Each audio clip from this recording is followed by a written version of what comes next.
Olá, meu irmão, minha irmã, eu quero te cumprimentar com a graça e com a paz do Senhor e quero te convidar para mais uma vez darmos início ao estudo bíblico, né? Nós estamos fazendo essas aulas, gravando, como uma substituição da nossa IBD de domingo de manhã. É lógico que não é igual, eu creio que assim como eu tenho me sentido mal nesse momento de reclusão, nesse momento de quarentena, mas tenho a certeza que Deus está trabalhando. Deus nos colocou todos para pensar, mas o guarda de Israel, ele não dorme. Deus, ele está trabalhando, algo ele está fazendo na minha vida, na sua vida e no mundo como um todo, né? Mas eu quero te convidar a orar para darmos início à nossa aula de introdução ao Pentateuco. Hoje o livro de Levítico. Vamos orar? Senhor meu Deus, louvado é o teu nome, porque esse momento nos fez refletir, nos fez buscar ao Senhor. Louvado é o teu nome, porque até agora o Senhor tem preservado a nossa igreja, a nossa vida, a nossa família. Senhor, louvado é o teu nome, porque o Senhor é bom e até aqui nos ajudou, Senhor.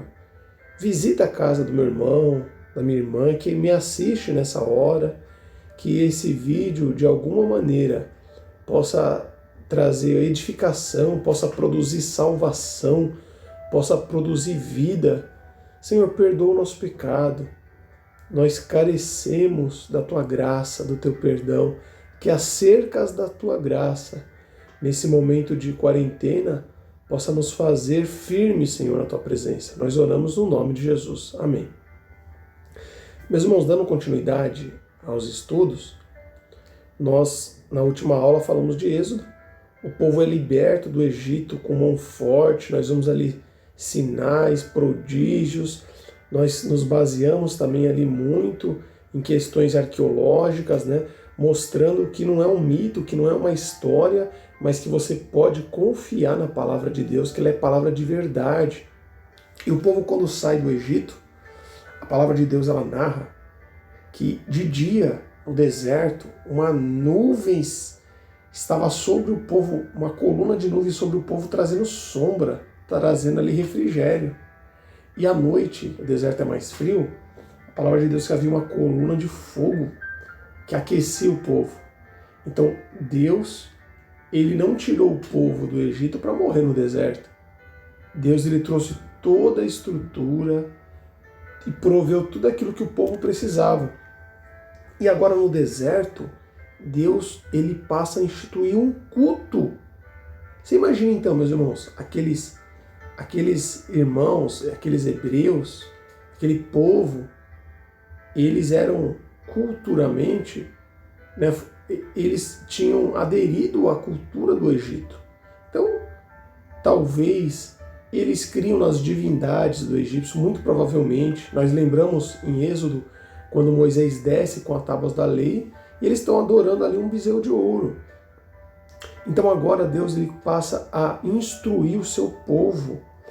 E Deus, né, além de criar um tabernáculo mostrando que ele mora, que ele habita com o povo, ele institui um culto, a maneira que ele quer ser adorado. Vamos começar no livro de Levítico entendendo o significado dessa palavra.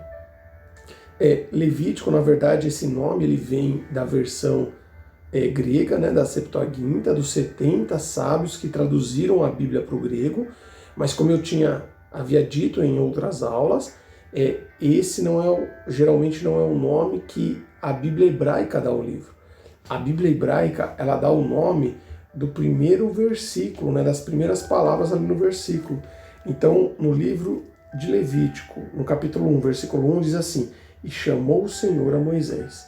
Então a Bíblia hebraica ela dá o nome e chamou. Então Deus ele chamou Moisés para dar instrução de como seria o culto. Mais uma vez, está claramente aqui que o autor é Moisés, né? Deus fala ali com Moisés, e é por isso que ele consegue registrar. Mais uma vez, a escrita foi feita no deserto, aproximadamente no século XV a XIII antes de Cristo. E prosseguindo, eu coloquei aqui uma tabela, que eu peguei na internet. Inclusive esses slides, algumas coisas deles, é da aula que eu tive do meu professor Carlos Vailate, né? Ali de Antigo Testamento. Então eu copiei algumas coisas para trazer de uma maneira mais clara, mais didática aos irmãos. Então aqui fala de sacrifícios, de como que era feito os sacrifícios, quais eram os nomes deles, e o título que o livro de Paul House ele dá é O Deus Perdoador. Meus irmãos, é engraçado que esse livro, Deus ele queria sacrifício não de uma maneira como as religiões ao redor ali pagã, né, de uma maneira mística, de uma maneira que Deus se agradava, não. Deus ele mostra a necessidade do povo ser santo, do povo ser puro, e para isso precisaria de perdão. Porém, não existe perdão, segundo o dono do universo, sem derramamento de sangue. E é por isso que eu disse na aula passada que esse é o livro mais cristocêntrico da Bíblia, porque ele apontava que haveria de um justo morrer para que o perdão fosse perdoado, para que os pecados fossem perdoados. Então segue aqui alguns dos sacrifícios. E eu queria, lógico, eu não vou falar aqui todos, né? Mas os irmãos podem pausar e ler cuidadosamente, mas eu queria aqui em especial falar do holocausto. Porque o holocausto era um sacrifício que todo animal tinha que ser queimado diante de Deus, né? Alguns sacrifícios era dividido, uma parte ficava com o ofertante, outra parte com o sacerdote, mas o holocausto não. Ele tinha que ser totalmente consumido no fogo. E era um sacrifício, né? O objetivo, o propósito dele era para trazer perdão, né? A pessoa chegava ali, eu pequei, então eu ofereci o holocausto, que tinha que ser um boi sem defeito, né? Um boi macho sem defeito, ou um carneiro, um cabrito. Agora o que eu quero chamar a atenção para os irmãos é que um boi é caro. Imagina aquele povo escravo saindo do Egito. Havia ali uma classe social também mais pobre, um que tinha um pouco mais bens, mas e o pobre? Olha como Deus ele lembra do pobre. A palavra diz que se a pessoa não tivesse condição de oferecer esse sacrifício, ela podia trazer no lugar de um boi ou do carneiro uma pomba, ou um pássaro, a rolinha, que havia ali de uma maneira muito barata, né? Era fácil de conseguir, mostrando como Deus ele inclui todos, para que possam ter o perdão do pecado, para que possam chegar até Deus e sacrificar e cultuar o Senhor. Então, independente da sua classe social, nós, da minha classe social, da nossa classe social, nós podemos oferecer louvores, holocaustos, sacrifícios ao Senhor. Louvado seja Deus. E eu vou passar aqui, mas havia ofertas, né? Holocausto, ofertas pelo pecado, sacrifícios pelo sacrilégio, ofertas pacíficas. Essa oferta pacífica era engraçada. A pessoa queria glorificar a Deus, ela queria ter comunhão com Deus. Não necessariamente o sacrifício ele era uma oferta só quando alguém pecava, mas ali quando alguém queria expressar gratidão, ela podia trazer uma oferta pacífica ao Senhor. E eu deixei aqui um versículo de Hebreus que diz assim, vou ler para os irmãos. E na verdade, todo sacerdote aparece cada dia ministrando e oferecendo muitas vezes os mesmos sacrifícios, que nunca podem tirar os pecados. Mas este, no caso de Cristo, né, no livro de Hebreus, estava falando de Cristo. Este Jesus, né, havendo oferecido um sacrifício pelos pecados, está sentado para sempre à direita de Deus. Então não há como ler Levítico sem se lembrar de Cristo. Então tem aqui a figura do sacerdote, indo ali imolar o animal, o ofertante confessando o pecado, o animal ali era degolado, o seu sangue era aspergido e a pessoa tinha ali o perdão do pecado. Né? E a ovelha muda, sem poder escolher, era ali morta, né? Era sacrificada para que o pecado fosse expiado. E aqui a figura, né, do sacrifício, de uma crucificação, apontando logicamente para o nosso Salvador, que foi mudo para o matadouro e morreu no nosso lugar. Louvado seja Deus. Meus irmãos, é muito bom. Eu estou me sentindo assim muito grato por poder elaborar essas aulas, mas muito mais de poder participar de uma igreja. Quantos, meus irmãos, querem ter uma igreja, querem ter alguém para orar, querem receber oração, querem ter um pastor, querem ter um obreiro, querem cantar num grupo de louvor e não tem essa oportunidade. Como Deus foi bom conosco, meus irmãos. Louvado seja Deus, que mesmo sendo nós pecadores, Deus enviou o Cordeiro de Deus, Jesus, que tira o pecado do mundo. Passando aqui, meus irmãos, o Deus cujo ministros são santos. Deus ele tem nos chamado à santidade e os seus ministros precisam ser santos. Mesmo sendo homens, cheios de imperfeições, o convite de Deus é para santidade. Santidade seria a separação para Deus. Ser santo é ser separado para Deus. E aqui tem uma figura, logicamente, né, de um sacerdote e uma possível ilustração de como eram as suas vestes.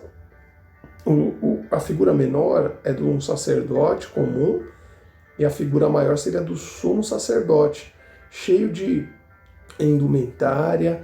As vestes havia muitos detalhes, mas mostrava uma coisa clara. Esse homem ele era especial, porque ele era o intermediário entre Deus e os homens. Então, quando um homem queria pedir perdão a Deus, queria falar com Deus, ele ia até o sacerdote e o sacerdote levava para Deus. Então, veja a importância do sacerdote. E a Bíblia diz claramente que Jesus é o nosso sumo sacerdote ali na carta aos Hebreus. Um detalhe que eu queria mostrar aqui, né?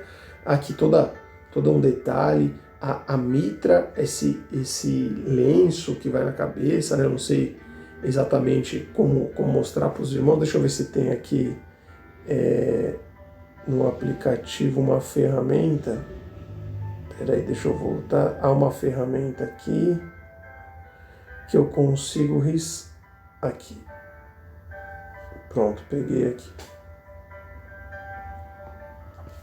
Então aqui na cabeça do sacerdote a mitra ali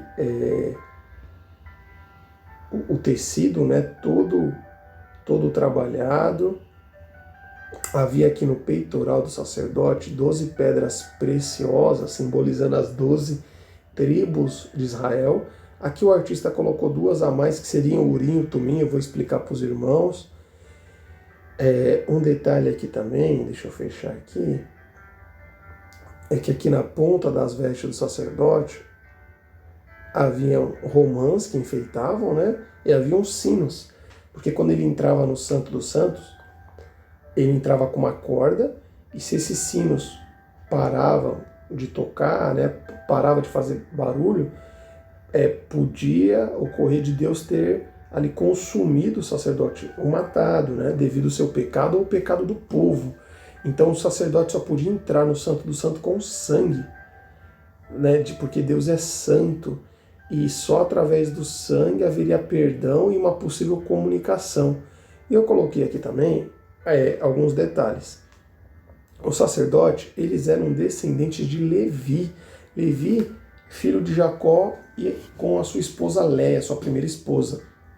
E o sacerdote ele tinha uma função muito clara na Bíblia. Ele servia como intermediário entre o povo e Deus. Ele consultava também a Deus sobre a sua vontade para o povo. Ele intercedia, ele interpretava as escrituras ao povo. Ele era ali o ministro do tabernáculo. Para ser sacerdote, não podia ser qualquer um. Além de ser necessário exclusivamente a descendência de Levi, o sacerdote ele não podia ter nenhum defeito. defeito físico, uma deformação, um problema genético. Nesse caso não podia. Sua esposa, ela precisava ser o exemplo, né? Assim como hoje, você vê que é muito parecido, né? E ele também não podia se contaminar com, logicamente, costumes pagãos, com determinados alimentos. E tem um acontecimento na Bíblia, que é narrado em Levítico 10, dos filhos de Arão, Nadab e Abiú. A Bíblia diz que Deus os matou, porque eles levaram um fogo estranho diante do tabernáculo. Vamos ler aqui o versículo. E os filhos de Arão, Nadab e Abiú, tomaram cada um o seu incensário e puseram nele fogo, e puseram incenso sobre ele, e trouxeram fogo estranho perante a face do Senhor, o que lhes não ordenara. E aqui fica assim uma lição muito importante para nós. O culto é estabelecido por Deus, a maneira de adorar. Nós não podemos colocar, misturar coisas da nossa cabeça, do nosso costume pagão, diante das coisas de Deus. Então, não queira introduzir na igreja, mas a minha religião antiga, ou então eu penso que talvez uma festa como as festas do mundo seria interessante. As coisas de Deus, elas são diferentes. Nós cultuamos não com aquilo que nós pensamos, mas com aquilo que Ele mesmo nos deu. E, prosseguindo, eu queria falar um pouco para os irmãos do Urim e Tumim. O Urim e Tumim, o significado literal é luzes e perfeições, né? Alguns acreditam, nós não sabemos na verdade como ele funcionava, mas era um instrumento em que no Antigo Testamento eram consultados a Deus. Nós lembramos de Davi consultando a Deus várias vezes, usando o Urim e Tumim. Nós lembramos de Saul indo consultar a Deus e Deus não respondendo pelo Urim e pelo Tumim. Mas alguns estudiosos, lógico que são hipóteses, nada disso é confirmado, não tem na Bíblia, né? Mas alguns estudiosos acreditam que essas luzes do peitoral, onde fala aqui das 12 tribos, elas acendiam numa suposta consulta. Então, alguém da tribo de Levi, aliás, alguém da tribo de Judá vai consultar o Senhor, alguém da tribo de Rubens vai consultar o Senhor. Então a pedra correspondente a essa tribo, ela brilhava se a resposta fosse sim uma vez e não duas vezes, ou ela ficava apagada se Deus não falasse, né? Outros acreditam que eram duas pedras como essa aqui, eu coloquei aqui, uma escrito sim, outra não, de um lado, né? E se ficasse aparecendo só a resposta sim, era sim. Se ficasse só aparecendo a resposta não, era não. Se as duas pedras ficassem de ponta cabeça e não aparecesse nenhuma inscrição, era que Deus não respondeu. Mais uma vez, essas coisas não estão na Bíblia.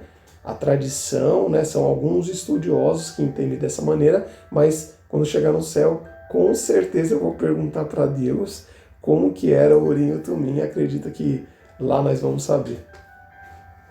O Deus cujo ministro são santos, né? Aqui, na verdade, o título está errado. Esse slide é sobre o que é puro e impuro. Isso é extremamente subjetivo. É muito difícil esse assunto, mas, de maneira geral, o Deus ele é santo. E ele queria que o seu povo ficasse afastado daquilo que prejudicava, daquilo que fizesse mal, como o próprio pecado, como Deus fala conosco nessa linguagem, né? Que nós precisamos ficar longe daquilo que é mal, longe do pecado, para nós fugirmos da aparência do mal. Mas no contexto ali da religião dos hebreus no Antigo Testamento, parece que impuro eram algumas coisas que estavam relacionadas com a morte, o que fazia a pessoa ficar impura era alimentos ou supostos elementos que ali podia aproximar a pessoa da morte, por exemplo, como um cadáver. Então, eu coloquei aqui, né? Isso aqui eu tirei da aula do meu professor mesmo, está aqui. Este termo designam condições rituais e morais negativas e positivas, em pessoas e algumas vezes em objeto. A impureza é basicamente definida como aquilo que é uma ameaça ou se opõe à santidade e, portanto, deve ser mantido separado dessa esfera. Uma coisa importante para falar para os irmãos, quando você lê a sua Bíblia, você vai ver muito isso puro, impuro, né? Então por isso que eu quis trazer, apesar de ser subjetivo e ter muita discordância no meio dos teólogos, né? Mas a pureza, aliás, estar puro, estar impuro é um estado, não é uma natureza. Então, se a pessoa tivesse impura, ela não estava apta ao culto.